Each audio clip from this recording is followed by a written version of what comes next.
সুন্দরবনে কাকড়া ধরতে গিয়ে কুমিরের আক্রমণে প্রাণ হারিয়েছেন খুলনার এক যুবক। সহযাত্রীদের চোখের সামনে ঘটে যায় ভয়ঙ্কর ট্র্যাজেডি। পরে খাল থেকেই উদ্ধার করা হয় তার মরদেহ। মংলা থেকে এম ফিরোজের তথ্যচিত্রে ডেস্ক রিপোর্ট।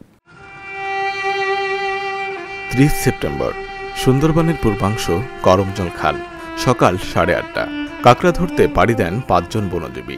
তাদেরই একজন ছিলেন 32 বছর বয়সী সুব্রত মণ্ডল। খুলনার দাকব উপজেলার ঢাংমারি গ্রামের বাসিন্দা তিনি। সন্ধ্যার আগ মুহূর্তে ফিরছিলেন সবাই। খাল পার হওয়ার সময় 4 জন উপরে উঠলেও পিছিয়ে পড়েন সুব্রত। ঠিক সেই সময় ঘটে ভয়াবহ ঘটনা। পানির নিচ থেকে উঠে আসে বিশাল এক কুমির। এক কামড়ে চেপে ধরে সুব্রতের 2 পা, টেনে নেয় পানির গভীরে।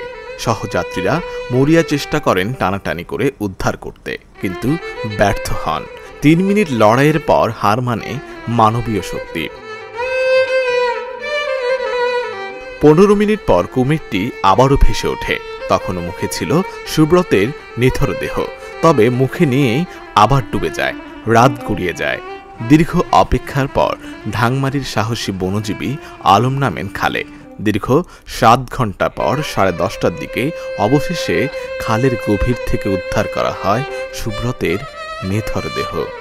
বিস্ময়করভাবে দেহে ছিল কুমিরের কামড়ের চিহ্ন, কিন্তু বড় কোনো ছিন্ন ভিন্ন ক্ষত ছিল না, যা ইঙ্গিত দেয় কুমির তাকে হত্যা করেছে ঠিকই, তবে খাবার হিসেবে গ্রহণ করেনি। ডাংমারি থেকে কিছু লোক পাস করে তারা হাঁটা পথে আর কি সুন্দরবন ঢোকে। সেইভাবে ওরা যে 3 জন বা 5 জন ছিল, ওরা কিন্তু ঢুকে এসে জোংরা সহ অন্য জায়গা থেকে মাছ মারি যখন ব্যাক করে, তখন করমজল খাল যখন হাইটে পাড়ি দেবে, সাঁতার দিয়ে পাড়ি দেওয়ার সময় তখন এই কুমিরে ধরে। তা সুব্রতের সাথে ওর আরও যারা ছিল তারাও থাকলেও ওদের সাথেই সামনেই কিন্তু কুমির ধরা পড়ে। কুমিরটা ছাড়ানোর জন্য অনেক চেষ্টা করে পারিনি। সঙ্গে সঙ্গে ওরা মোটামুটি খবর দেওয়ার পরিবারকে আর আমাদের কাছে খবর দিলে আমরা ট্রলার নিয়ে যাই, ওরা উদ্ধার করার চেষ্টা করি। চেষ্টা করাতে কুমির কিন্তু বিভিন্ন সময় দেখছিলাম যে লাশটা নিয়ে যাচ্ছে, অর্থাৎ আমরা সামনে কয়েকবার করে ও 2 হাত উঁচু করে রাখছিল, দেখছিলাম যে যাতে দেখা যাচ্ছিল আর কি আমরা কাছাকাছি গেলে আবার ডুব দেয়। এই রকমের খুব দৌড়াদৌড়ি করার ফলে ওরে যখন আমরা উদ্ধার করেছি রাত 10:30টার দিক, তখন কিন্তু ওর মানে ক্ষয়ক্ষতি হয়নি, অর্থাৎ কুমিরে কিন্তু ক্ষয়ক্ষতি মানে মারা গেছে, কিন্তু কুমিরে খেতে পারেনি।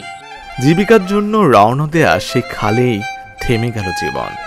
সুব্রতের গল্প কেবল তার নয়, এটি হাজারো বনজীবীর নীরব বাস্তবতা। Dhaka journal news desk.